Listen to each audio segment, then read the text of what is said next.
Hemos leído un texto en Isaías bastante interesante, bastante clarificador y fuerte, pero en realidad yo hoy tenía 3 textos. Os voy a dar los otros 2, porque claro, he cogido uno, pero tenía otro texto, el final de Malaquías, que sería Malaquías 3, desde el 13 hasta el final, y también el 4 hasta el final, que es muy poquito. Y dice, por ejemplo, en el primero del 4, porque he aquí viene el día ardiente como un horno, y todos los soberbios y todos los que hacen maldad serán estopa. Por eso decía que a veces, no sé si somos, me acuerdo que conocimos a un gitanillo que ya murió, ¿te acuerdas, José de Juan? Y decía este gitano, dice, a veces decimos que venga el Señor y sabemos lo que pedimos. Tú imagínate que el Señor te toma la palabra y viene. ¿Estamos preparados para que el Señor venga? Y aquellas palabras se me quedaron grabadas. Y luego tengo un texto en el Evangelio que está en Mateo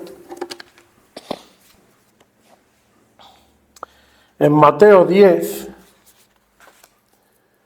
y Mateo 10, desde el 34 hasta el final, dice, espérate, dice en el 34, no penséis que he venido para traer paz a la tierra, no he venido para traer paz, sino espada. Porque he venido para poner en disensión al hombre contra su padre, a la hija, contra su madre, a la nuera, contra la suegra, etcétera, etcétera. Dice, y los enemigos del hombre serán los de su casa. En otro sitio dice que el padre entregará al hijo, el hermano a la hermana, etcétera. Y dentro de su propia casa habrá una terrible división. Yo, hermanos, una de las cosas que le pido a Dios es que, si es posible y es su voluntad, que yo no tenga que ver esto. Pero es una de las cosas que el Señor nos advierte. Porque hay, y yo creo, por eso no sé, quizás a lo mejor el Señor lo ha puesto en mi corazón para hablarlo hoy. Como he dicho, tenemos que buscar al Señor, tenemos que prepararnos para cosas que no es que van a venir. Hay cosas que ya están pasando. Esto mismo de los padres y de los hijos, por ejemplo, cuando yo era crío, evidentemente pasaban cosas como en todas las épocas. Pero en las proporciones que se está viendo hoy, por ejemplo, hijos que maltratan a los padres, o hijos que dejan, o padres también que maltratan a sus hijos, que desgraciadamente también están de moda, incluso padres que violan a sus hijas y no sé cuántas cosas más, que parece increíble. Yo no sé, yo eso no sé qué puede tener, bueno, sí lo sé, el demonio en persona, porque para violar a tu propia hija, madre mía, cómo tiene que estar uno, ¿eh? Y bueno, todos estos son cosas que ya están ahí, que se están extendiendo cada vez más. Y el problema es que a veces pensamos que, bueno, eso, el mundo, tal, sí, el mundo. Es verdad que el mundo está como está, pero pensamos que a la Iglesia esto no le toca. Alguno dirá, uy, César, ¿qué me pretendes decir? Fijaos una de las cosas que dice el texto que hemos leído de Isaías. Dice, versículo 5, oíd palabra del Señor, palabra del Señor.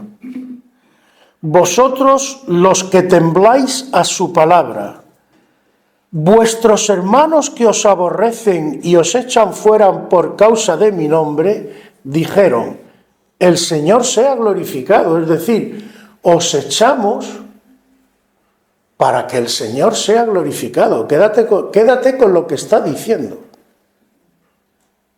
O sea, esta gente, fíjate, además dice, los que tembláis a mi palabra.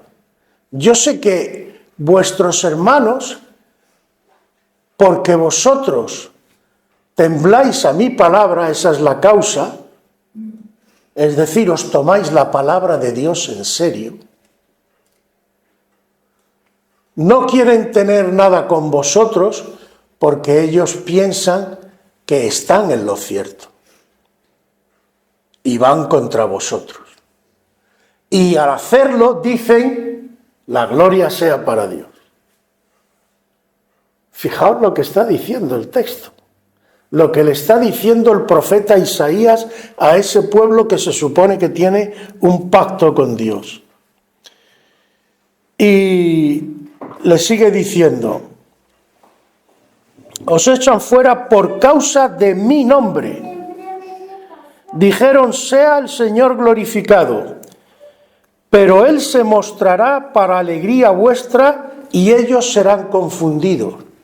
Es decir, el día en que Dios actúe, el día en que Dios se muestre, vosotros que habéis sido despreciados, seréis exaltados, y los que os han despreciado a vosotros van a ser confundidos y humillados, porque pensaban que estaban en lo cierto, pero mira tú por dónde va a resultar que no.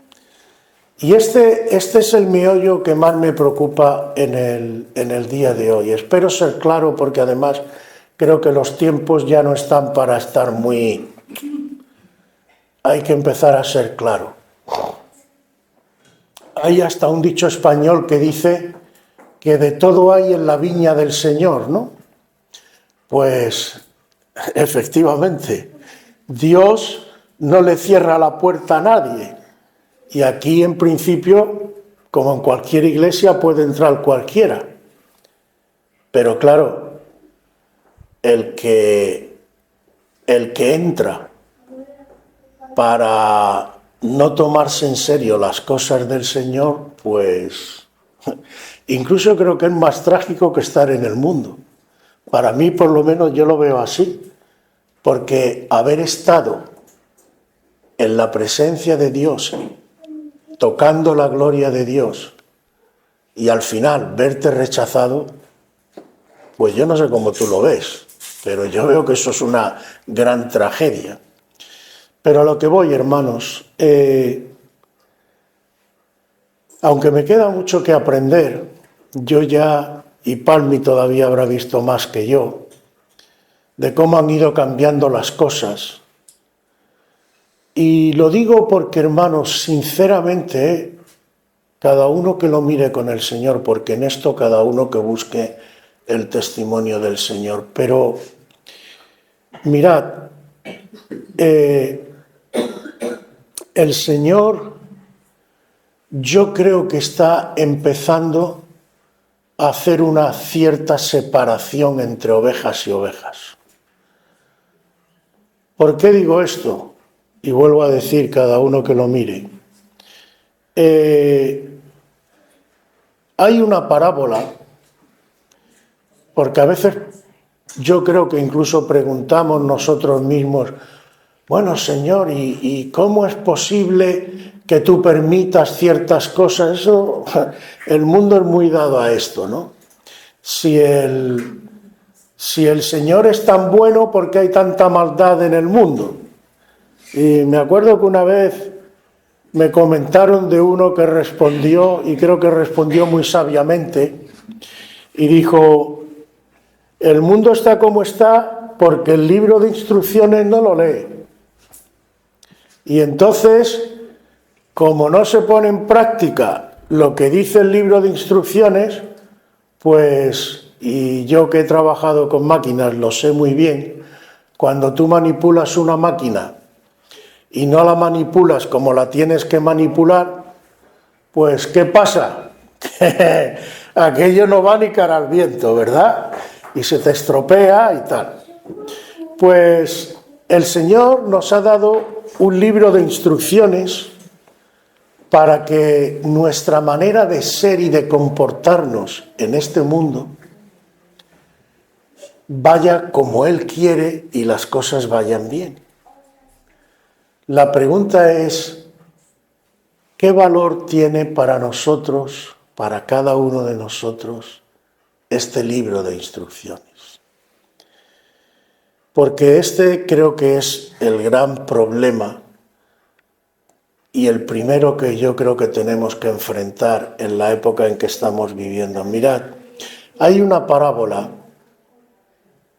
que dice que un obrero, dice el Señor, tenía, o no, mejor dicho, un dueño tenía un campo y siembra trigo. Y entonces dice que vienen unos enemigos de noche, a escondidas, y le meten cizaña. Y entonces los obreros del campo le dicen al dueño, mira, vamos a arrancar la mala hierba, ¿no? Y el Señor le dice, no, dejadla para la época de la siega. ¿Por qué la siega? La siega es tiempo de fruto, es cuando ha madurado, ¿no? Y yo esta parábola hasta no hace mucho no la entendía bien porque no soy de campo, aunque nací en un pueblo. Pero una vez hablando con un agricultor me aclaró, aquí además a la cizaña creo que le llaman otra cosa, el falso trigo, no sé qué. Entonces, el tema es que cuando es época de siega, tú miras un campo y ves que el trigo verdadero, como tiene grano, tiene peso, la espiga se inclina. La cizaña o el falso trigo, como la vaina está vacía, es vano, no da fruto. Y como no da fruto, se mantiene erguida. De tal forma que cuando tú en época de siega ves un campo de trigo con cizaña, tú ves todo el trigo, incluso el trigo que sea trigo, pero que es vano, que no ha dado fruto. Por eso el Señor dice, por sus frutos los conoceréis. Está todo doblado, que además es todo un símbolo de lo que espiritualmente eso significa. Los que tembláis a mi palabra, dice el Señor, los que están en una actitud de adoración a Dios. Y el que está orgulloso, soberbio, y piensa que es algo él, como Satanás, está erguido. Pero ¿qué va a ocurrir? Que cuando los trabajadores empiecen a cortar, van a coger toda la cizaña, la van a echar a un lado, la van a quemar. Y el trigo lo van a echar a otro lado para bendición y para uso de lo que en este caso el dueño quiera y espiritualmente hablando para la gloria de Dios. ¿Por qué digo esto, hermanos? Porque si esto lo trasladamos a lo espiritual, que en definitiva es lo que el Señor mismo nos enseña, porque esto es un ejemplo de la vida que todos en aquella época además conocían, porque era lo que veían todos los días, pero el Señor nos lo da para una enseñanza. ¿Cuál es la enseñanza espiritual? Yo creo que está muy clara. Mientras no es época de siega, Dios permite que el trigo esté mezclado con la cizaña. Y a veces no los puedes distinguir. Pero en época de siega, Dios mismo, ya al ir madurando la cosa, va permitiendo que empiecen a diferenciarse los que son trigo de verdad de los que no lo son, aunque tengan la apariencia de trigo. ¿Qué significa esto espiritualmente? Pues yo creo que está claro, hermano. En el mundo espiritual, como diríamos en español, ni están todos los que son, ni son todos los que están.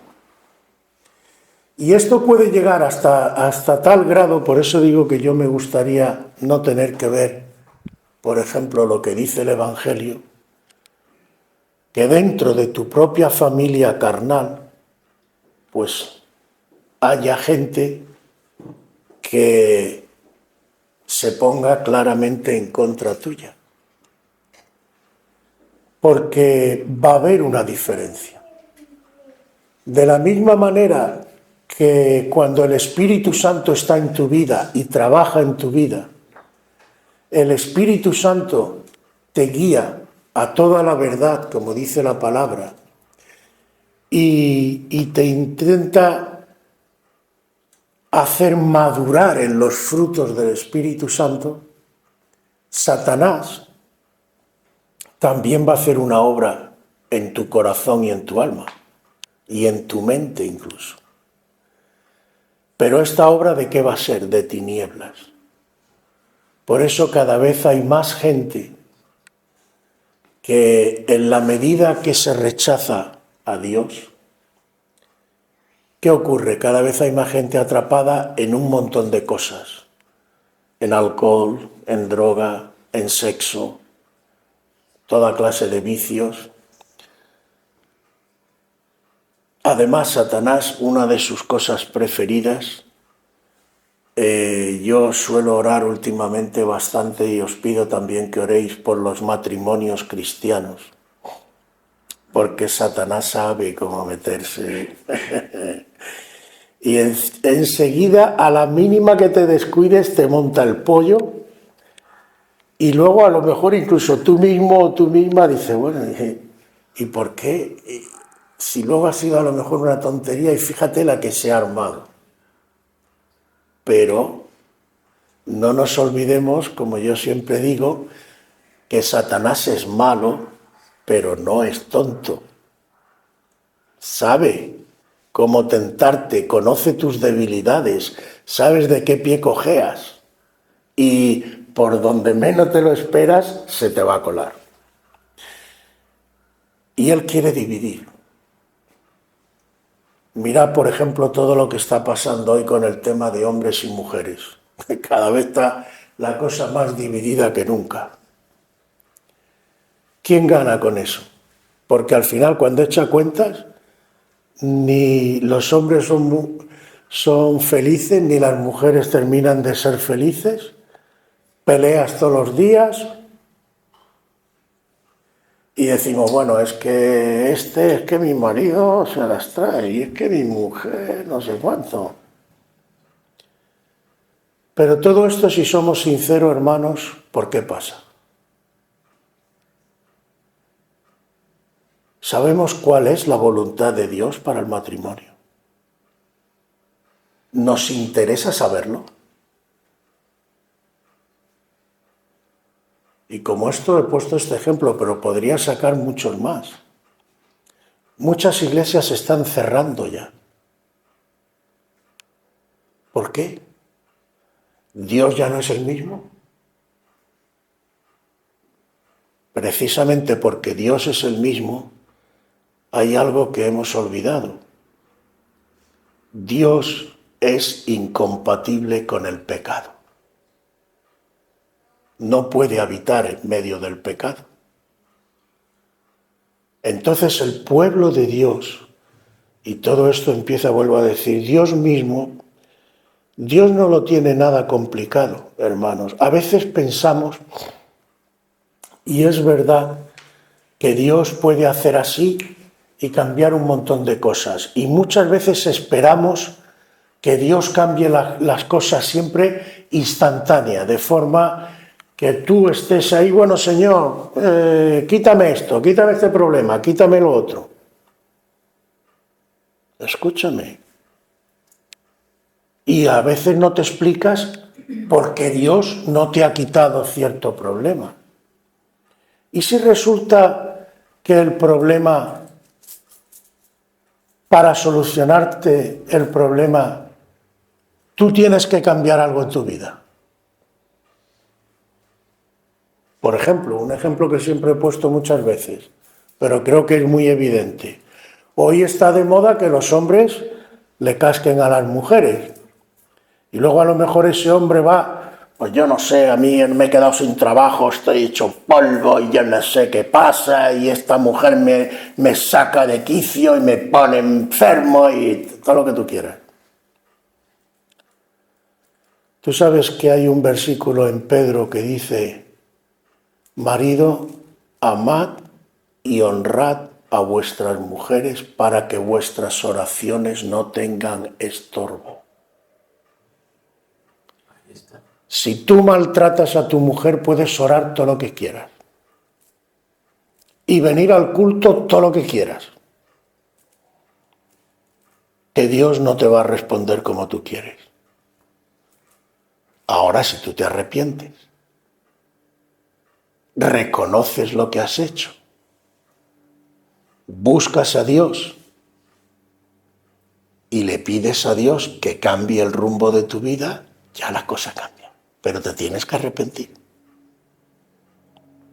Y tienes que tomarte, porque claro, ¿cómo te vas a arrepentir si no te tomas la palabra de Dios en serio? Y volvemos a lo del principio, porque es el meollo. Tu vida va a depender de qué lugar y qué importancia ocupa la palabra de Dios en tu vida. Porque además está escrito, que muchas veces lo repetimos, pero a veces creo que no pensamos en lo que significa. El cielo y la tierra pasarán, pero mi palabra no. Y en otro sitio dice más claro, mis palabras juzgarán a los hombres. Mi palabra. La palabra marca la diferencia. Entonces, ¿por qué digo que Dios lo tiene fácil? ¿Y por qué digo que yo pienso que ya está empezando algo de esto? ¿No os habéis dado cuenta incluso? Yo creo que sí. No, los que ya tenemos alguna historia hecha, como digo, aunque nos quede mucho que aprender, pero hablando en general, no digo particularidades.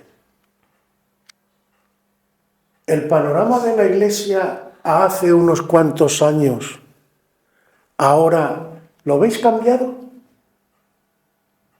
¿A qué está cambiado?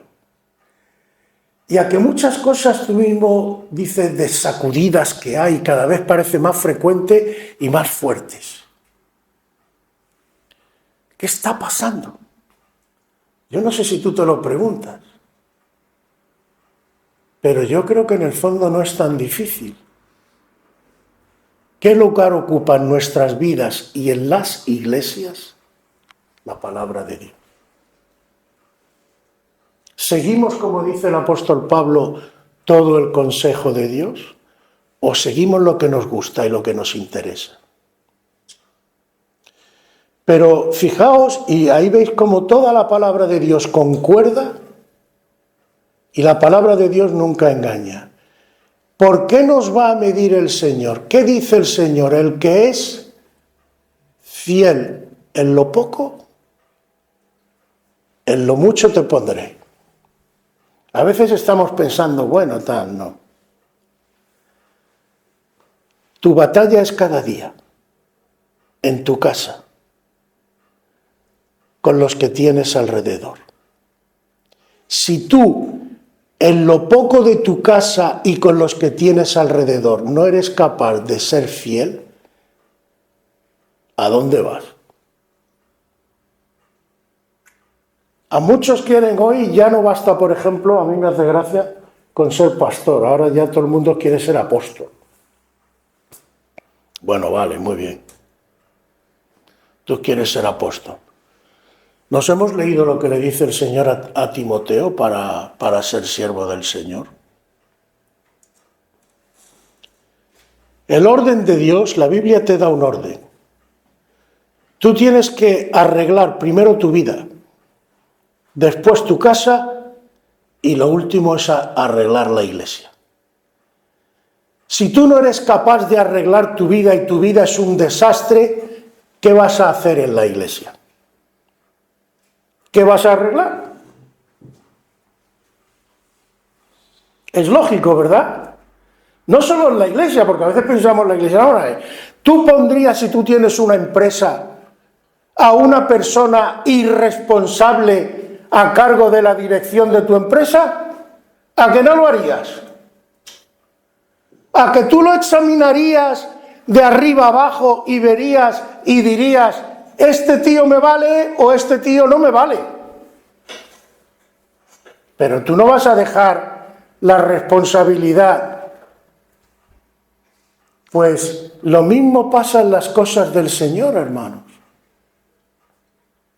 Y cuando yo menosprecio la palabra de Dios, lo digo claro, me da igual, yo creo ya me han llamado además de todo. No juzgo a nadie, hermano, no me entendáis mal. Yo no estoy pensando en nadie, hablo en general. Pero he visto cosas.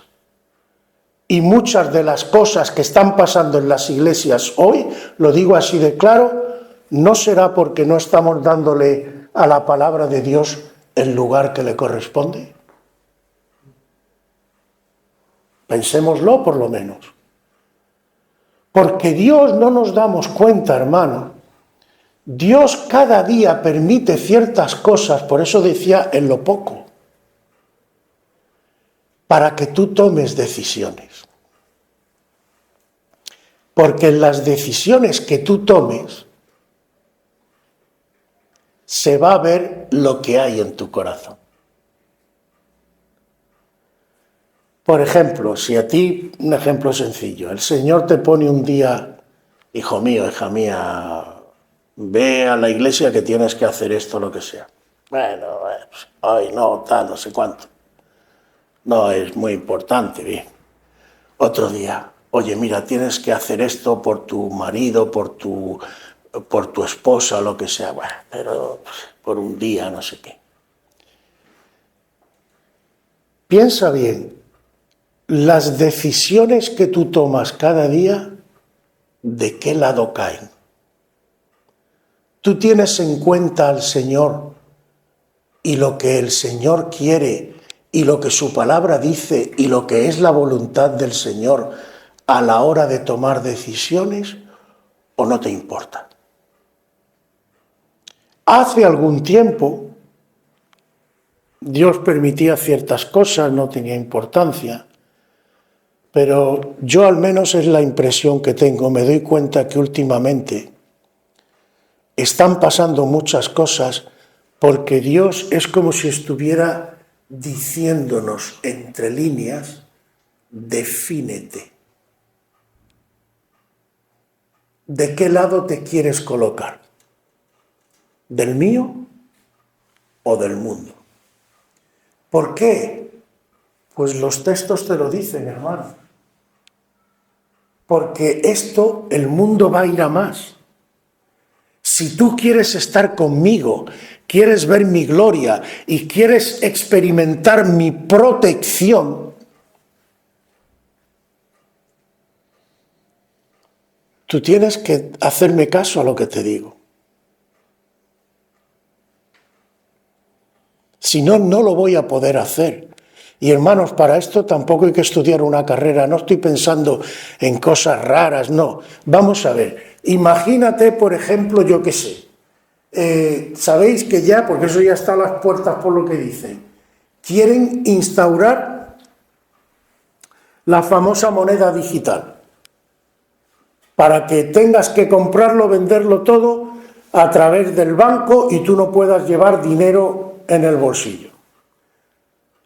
Si esto se pone, vamos a poner por caso, y a ti te dicen, tú quieres comprar cosas, pues tú tienes que hacer esto, esto y esto, servir a los poderes de este mundo en lo que sea, yo qué sé. Imagínate que tú tienes, yo qué sé, que trabajas en un hospital, en la sanidad, y te dicen, bueno, si tú no quieres perder el empleo y no quieres seguir cobrando, tú tienes que coger a todos los viejos que te vayan entrando y como esa gente nos sobra, pues tú los sedas y gente que nos quitamos de en medio. Por ejemplo, no digo que tenga que ser así, pero para que te pongas en situación, aunque está pasando, ¿verdad? Pero imagínate qué decisión vas a tomar, a quién vas a servir. ¿Al Señor?